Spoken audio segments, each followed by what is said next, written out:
Hello and welcome to today's video. Today we are here. It's another episode of the Racing Debrief. And of course, we got fantastic lighting. It's super bright in here. I'm really thrilled about that decision. Um, that's worse. We're in a different spot. Might as well change it up for today's episode. But yeah, the main talking point. A lot of racing this weekend to dive into. Let's start with the F1 side of things before we go to the summer break. A few weeks off here after this race. But first, what did we see? So, first of all, qualifying. I didn't get to watch it, so just want to point that out. I did see some of the things from it. Max being ahead by 8/10 over Leclerc before taking the gearbox penalty. Absolutely insane. That was wild. That was really the main takeaway I had from it. Again, I had worked that day, so I kind of just woke up, seen it was on, and then went to work. But Saturday, it was super early, so I didn't watch the sprint qualifying either. And then just jumped into watching the sprint race. That was a little interesting, sort of behind the safety car. A few laps cut out of it, but I mean, once it got going, you had a little bit of the interest going from the wet tires to the dry tires. Right in the beginning, a lot of drivers pulled in on first lap, and then a lot of drivers came on second lap. So Max chasing down Piastri. That was interesting. Cool to see Piastri in the front as well for a little bit there. But then we jump ahead to the race, and it was interesting from the beginning. I mean, we had Carlos Sainz lock up, turn in, just take out Piastri. Sainz said it was Piastri's fault. Didn't really see it that way. I don't think a lot of people did. Sainz locked up and just cut the corner like nobody was there. So ruined both of their races. Piastri's out on lap one, and Sainz did about half the race, but his car was completely damaged, so he was done. Real unfortunate. Went to the casino with my brother. It was my mom's birthday, so we were there. And my brother and I went to really look at the sports betting after. We all went and looked at it. We all placed a little bit of bets, but we were the ones that really were interested in doing the betting. And my brother put money on Piastri leading after the first lap. That went well. Second, I seen Piastri hitting the wall. It's like, damn, that's unfortunate. Throughout the race, it was pretty standard. You had a lot of the strategies though of drivers coming in. You know, could you make it on one stop? Would you go on two? A lot of drivers did two. And once Max got ahead of Checo on his part of it, it was pretty much over from there. So, yeah, Max got his 8th win in a row. That's awesome. Red Bull got their 12th win of the season and their 13th in a row. That was also absolutely brilliant to see. Yeah, I loved it. I loved that race from that standpoint. Spa's one of those ones where it seems like it takes a while. Again, all the races in F1 are about the same length because they have the same distance. But yeah, it definitely feels like, oh, Spa takes a while. Just from the fact of how long a lap is. You look up, it's still the same lap. It's like, damn. But again, it's 4.5 miles. So, we're probably going to take a little bit of break from F1 stuff. If there's news throughout the week that I feel like needs reporting on, we'll definitely bring it up. Was there anything in the last week? I don't think so. All right. Yeah, I think we're good for F1. So let's jump into the NASCAR portion of the racing debrief, and we'll start with the Saturday racing.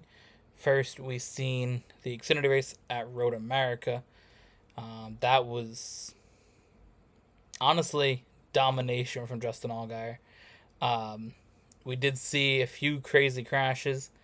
Chandler Smith, that's who it was. Chandler Smith had the brakes explode in his car, made the decision to just slam it into the wall, hit it very, very hard. It was definitely a crazy impact. And there was another one similar later in the race. I forgot who it was. It was one of the more further back in the field guys.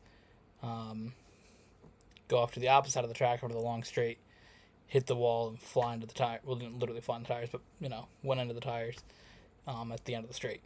But outside of that, I mean, there's a lot of cars going off the track. I mean, you had John Hunter Nemechek go off, destroyed the whole front of his car, which then put oil down. Everybody spinning out on that.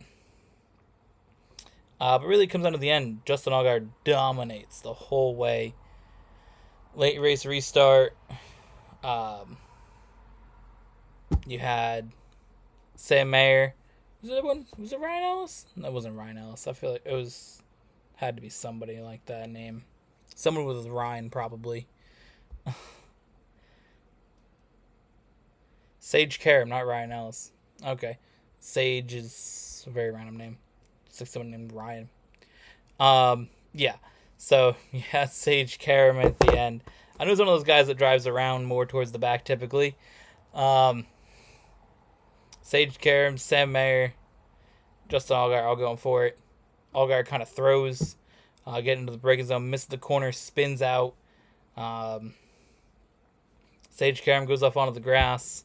Sam Mayer gets the win. I was hoping Parker Kligerman could catch him, but Sam Mayer got the win. Very crazy, chaotic finish. That was one of the things that we were watching it, and then we had to go to the casino to go for dinner. And it was like, okay, I want to watch the end of it. And it was like right at the end. There was like 10 laps to go. So I put it on my phone. And the whole way there, basically, to the casino was a red flag. Get in there, walk all the way to the restaurant. Now we're going to a sports bar. So it kind of worked out. And right as we pull up to the bar is when the race is ending.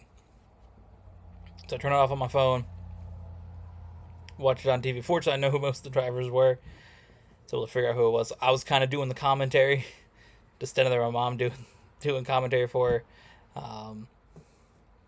We were waiting to get a seat. Yeah, it was a wild finish though, for sure. So we go to the truck race, and that is absolutely dominated by what's the dude's name? Ty Majeski. I was like, it's not with an M. Ty Majeski dominates the race. Unfortunately, at the end, his team made the wrong call. They did not pit him when they should have. Everybody should have pit. If he pit, he would have won that thing. Didn't. Carson Osar caught him at the end. That's pretty much all there was to that race. It's just domination until the very end. That was disappointing to see as well. But we jump ahead to the Cup race at Richmond, and it was a race. I don't think it was as bad as people commented online. I think it was one of those things. It was kind of similar to New Hampshire a few weeks ago, where you had a lot of drivers taking different lines that you wouldn't maybe expect at the track. You saw it with New Hampshire, where you had drivers go into the high side that you wouldn't maybe see, or the higher lanes. You had very similar to that at Richmond. A lot of drivers using way higher groups than you would expect. We only had 3 cautions. 2 of those were for stages, and 1 was Noah Gragson doing his thing of crashing into people at the end. But outside of that, it was clean the whole way. A lot of strategy. 1 stop or 2 stop. I think that's interesting. We don't always get to see it. We kind of seen strategy last week with Pocono, but a lot of the races you don't see strategy because either we have a lot of crashes or you have the stages that break it up, so naturally you're going to get a caution in there. So if you have races where it's longer, you may get strategy, and a variable that's kind of discovered, especially working at Richmond, is do you pit twice or do you pit once? And both of them kind of work. So it's interesting to see which team pulls what. In the end, the RFK cars absolutely killed it. 23-11, they were doing in the beginning. Reddick winning stage 1. Bubba Wallace leading a decent amount of stage 2. But about halfway through stage 2, Brad Keselowski, Chris Buescher got to the front. Keselowski had a little issue getting to his pit box. That put Chris Buescher in a great spot. And he drove away with it. Late restart, he survived that. Denny Hamlin made a few mistakes. That kind of just put Chris Buescher in a spot just to pull away, and he was gone. Won it. So it's cool to see some of these other drivers get wins in there. Cool to see the RFK cars doing well. Of course, it's been a while since we've seen Roush cars really do well. It's something that, honestly, since Carlett was off the team in 2014, I think they've only had like 4 wins. 2 of them were from Chris Buescher. 1 last year, 1 this year. I think Ricky Stenhouse got him like 2 in 2017. But outside of that, it's not been good for the Roush cars in the last 9-10 years. So it's cool to see him rebuild. Brad Keselowski come in, so to help him with that. Obviously being key to that. It'd be cool to see Keselowski get a win soon as well. But I really want to see Kevin Harvick get a win. That's what we really need. Last season, I'm hoping. Got 14 more races. I'm hoping, dude. Oh, man. We got Michigan. Some of the tracks that seem like ones that he'd do good at. New Hampshire was close. Richmond, he didn't really have the car as much, but he was still in the top 10. Michigan, where he won last year. Hoping something happens there. Really am. Hoping he can get that win next week. But either way, we'll be back with the racing debrief next Monday, where we take a look at what happens in Michigan. And, of course, if any F1 news happens over the summer break, we'll be discussing it here. So, with that, thank you all for watching. Hope you guys enjoyed. I'll see you guys in the next one.